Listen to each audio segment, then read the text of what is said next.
Ce sont 7 caddies pleins à ras-bord que cette épicerie a pu récolter pour venir en aide aux familles durement touchées par les intempéries.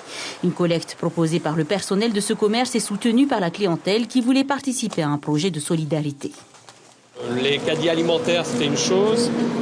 Il s'est avéré que par la suite, on s'est rendu compte qu'il leur fallait bien plus que de l'alimentaire, notamment de l'équipement ménager, de la vaisselle, des habits. C'est la 3e fois encore qu'il nous a gâtés, et y compris les familles aussi qui nous a vraiment gâtés depuis dimanche.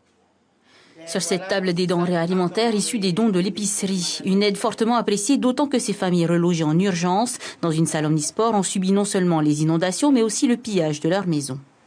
Bon, c'est le cauchemar. C'est un gros cauchemar, là. Je vis ici. Encore les autres sont bien au chaud. Mais moi, je suis ici, chez moi, ça craint. Et je fais tout et mon possible. Il faut mettre le Seigneur aussi devant, qui me protège l'endroit où je suis. Et puis, cette maison, il va bientôt tomber. Cette autre famille a elle aussi dû mettre sous clé les dons reçus avec le peu d'affaires qu'elle a pu sauver des eaux.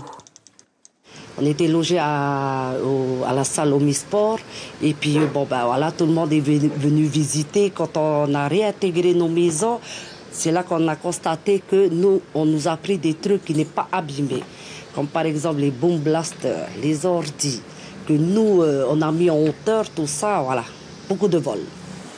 Alors que les stigmates du 22 janvier sont encore visibles partout, ces familles vivent dans des conditions plus que précaires, dans des maisons qui menacent de s'effondrer à tout moment. Outre les dons, tous espèrent surtout bénéficier d'un nouveau logement.